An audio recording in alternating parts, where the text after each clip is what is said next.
আবারও রাজধানীর Bashundhara city shopping কমপ্লেক্সে ভয়াবহ অগ্নিকাণ্ডের ঘটনা ঘটেছে। লেভেল 6 একটি জুতার দোকান থেকে বেলা 11:30টার দিকে এই আগুনের সূত্রপাত ঘটে। আগুন নিয়ন্ত্রণে আনতে বেশ বেগ পেতে হচ্ছে ফায়ার সার্ভিসকে। আগুন নেভাতে রাজধানীর ফায়ার সার্ভিসের প্রায় সবকটি ইউনিট কাজ করছে। বসুন্ধরা শপিং কমপ্লেক্সের আশপাশের সড়ক বন্ধ করে দেওয়া হয়েছে। ভিড় করেছেন উৎসুক মানুষ, আরও জানাচ্ছেন মুকসিমুল হাসান।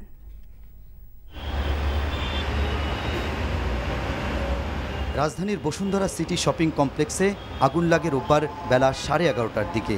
খবর পেয়ে ঘটনাস্থলে আসে ফায়ার সার্ভিসের 14টি ইউনিট। আগুনের তীব্রতা আর ভয়াবহতায় গোটা এলাকায় আতঙ্ক ছড়িয়ে পড়ে। মার্কেটের ভেতরের ক্রেতা বিক্রেতারা তাড়াহুড়ো করে বের হতে থাকে শপিং কমপ্লেক্স থেকে।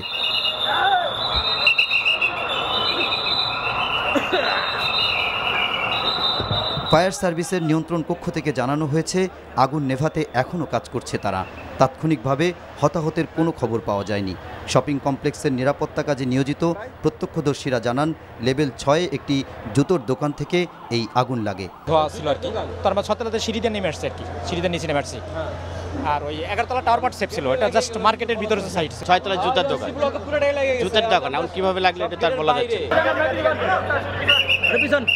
বসুন্ধরা সিটি শপিং কমপ্লেক্সের ভেতর থেকে কালো ধোঁয়া বের হচ্ছে এখনও। ধোঁয়ার কুণ্ডলিকায় আচ্ছন্ন পুরো এলাকা। শপিং কমপ্লেক্সের ভেতরের লোকজনকে বাইরে বের করে পুরো মার্কেট খালি করতে কাজ করছে ফায়ার সার্ভিসের সদস্যরা। ঘটনাস্থলে আছেন ঢাকা উত্তর সিটি কর্পোরেশনের মেয়র আনিসুল হক, আইনশৃঙ্খলা রক্ষাকারী বাহিনীর ঊর্ধ্বতন কর্মকর্তা সহ সরকারের বিভিন্ন মহলের কর্মকর্তারা। আগুন লাগার পরপরই শপিং কমপ্লেক্সের সামনের সড়কে যান চলাচল বন্ধ করে দেওয়া হয়েছে। শপিং কমপ্লেক্সের আশপাশে হাজারো মানুষ জড়ো হয়েছেন। নিরাপত্তার কারণে তাদের সরে যেতে বলা হচ্ছে আইনশৃঙ্খলা বাহিনীর পক্ষ থেকে। Muksimul Hasan, NTV news, Dhaka. দর্শক, বসুন্ধরা সিটির পেছন দিকে আছেন আমাদের সিনিয়র করেসপন্ডেন্ট রোকন উদ্দিন। আমরা সরাসরি চলে যাচ্ছি তার কাছে। রোকন, আপনি তো ঠিক পেছন দিকটায় আছেন, সেখানে আগুনের এখন কেমন অবস্থা দেখছেন? সবাই নিরাপদে আছেন কিনা এ বিষয়ে আমাদেরকে বিস্তারিত জানাবেন।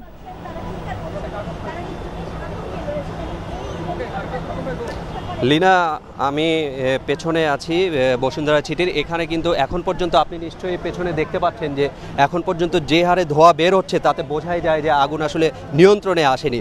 বেলা 11টার কিছু পরে 11:30টার দিকে আগুন লাগে, আর এখন 2টো বাজে। এখন পর্যন্ত কিন্তু ফায়ার সার্ভিসের উদ্ধারকর্মীদের নানান তৎপরতার পরও নিয়ন্ত্রণে আনা যায়নি। এবং এখানে যারা আছেন তারা আমাকে যেটি বলেছেন যে এই অংশটুকুতে আছে কাপড় এবং অনেক প্লাস্টিক, জুতার দোকান। এগুলো আসলে এখন যে ধোঁয়া বের হচ্ছে এগুলো প্লাস্টিক পুড়ে হয়তো সেই ধোঁয়া বের হচ্ছে, কাপড় পুড়ে সেই ধোঁয়া বের হচ্ছে। এবং ফায়ার সার্ভিসের উদ্ধারকর্মীদের সাথে আমি কথা বলেছি, তারা আমাকে যেটি জানিয়েছেন যে আসলে এই প্লাস্টিক বা কাপড় যখন পুড়তে থাকে সেগুলো পোড়া শেষ না হওয়া পর্যন্ত কিন্তু এই ধোঁয়া বা আগুন সহজে নিয়ন্ত্রণ করা খুব কঠিন হয়ে যায়। তারপরেও তারা চেষ্টা করে যাচ্ছেন। প্রথমে তারা বসুন্ধরা সিটির সামনের অংশ থেকে ফায়ার সার্ভিসের যে উদ্ধারকর্মীরা ছিলেন তারা তখন চেষ্টা করছিলেন সামনে থেকে আগুন নেভানোর। তার পরবর্তীতে কিন্তু আধা ঘন্টা হলো পেছনে এসেছেন উদ্ধার কর্মীরা ফায়ার সার্ভিসের। এবং এখানে আমি দেখতে পাচ্ছি ফায়ার সার্ভিসের 3টি ইউনিট কিন্তু পেছন থেকেও কাজ করে যাচ্ছেন আগুন নেভানোর জন্য। এবং তারা কিছুক্ষণ পরপরই আসলে এই অংশটুকুতে পানি ছিটিয়ে আগুন নেভানোর চেষ্টা করছেন। আর এখানে যারা বসুন্ধরা সিটির নিরাপত্তা কর্মীরা ছিলেন শপিং সেন্টারে, তারা আমাকে যেটি জানিয়েছেন যে আসলে সময়ের সাথে সাথে তারা যেটি দেখেছেন যে এখানে কিন্তু ধোঁয়ার কুণ্ডলী আরও বেড়েছে। তো ভেতরেও আমরা কিছু লোককে দেখেছি যারা এই চারদিকে কাচের দেয়াল আছে বা কাচের অংশবিশেষ আছে সেগুলো কিন্তু তারা অনেকে ভেঙে ফেলেছেন ইতিমধ্যে, যাতে ধোঁয়া সেদিক দিয়ে বের হয়ে যায়। এবং সেখান থেকে তারা আমাদেরকে যেটি জানিয়েছেন যে ধীরে ধীরে কিন্তু ধোঁয়া আরও বাড়ছে। এবং আপনি এখন নিশ্চয়ই দেখতে পাচ্ছেন যে আমি যদি আপনাকে একটু দেখাইতে চাই যে বসুন্ধরা সিটির ভেতরে আসলে এখন কি অবস্থা। বসুন্ধরা সিটির ঠিক পেছন সাইডে কিন্তু যতগুলো কাচ এর শেড ছিল সবগুলোই কিন্তু ভাঙা হয়েছে। এবং সেই দিক দিয়ে যাতে ধোঁয়া সহজে বের হয়ে আসতে পারে সেই চেষ্টা কিন্তু বসুন্ধরা সিটির নিরাপত্তা কর্মীরা করেছেন এবং ফায়ার সার্ভিসের যে উদ্ধার কর্মীরা আছেন তারা করেছেন। আরেকটি জিনিস আপনাকে জানিয়ে রাখি, ছাদে কিন্তু অনেক আমরা দেখতে পাই যে বেশ কিছু লোকজন ছাদে আটকা পড়ে আছেন এবং সেখান থেকে তারা কিছুক্ষণ আগে সেখান থেকে একটি ঢিলের মাধ্যমে একটি কাগজ আমাদের কাছে ছুঁড়ে দিয়েছেন এখানে, যে আমরা যাতে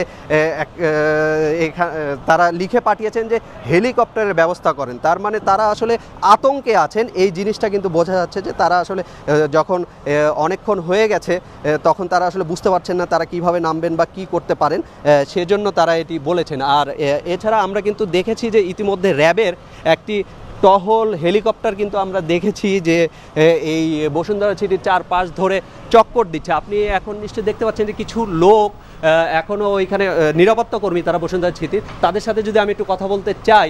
ভাই, এখন ভেতরের কি অবস্থা? এইদিকে তো অনেক ধোঁয়া দেখা যাচ্ছে। আচ্ছা, যাদের সাথে কথা বলছিলাম আসলে কত দূর শুনতে পেরেছেন আপনি তার কথা লিনা আমি ঠিক জানি না, তবে তারা বলছেন যে ধোঁয়া কিন্তু এখনো আছে এবং যেহেতু পানি পড়ছে আগুনের ওপরে সে কারণে ধোঁয়া কিন্তু আরও বাড়ছে। এই অবস্থায় পেছন সাইড থেকেও চেষ্টা করা হচ্ছে আগুন নেভানোর, তবে ঠিক কখন বা কতক্ষণে আগুন নিভবে সে বিষয়ে কোনো নিশ্চয়তা আমরা এখনো পাইনি। উদ্ধারকারী যে দল আছে ফায়ার সার্ভিসের এবং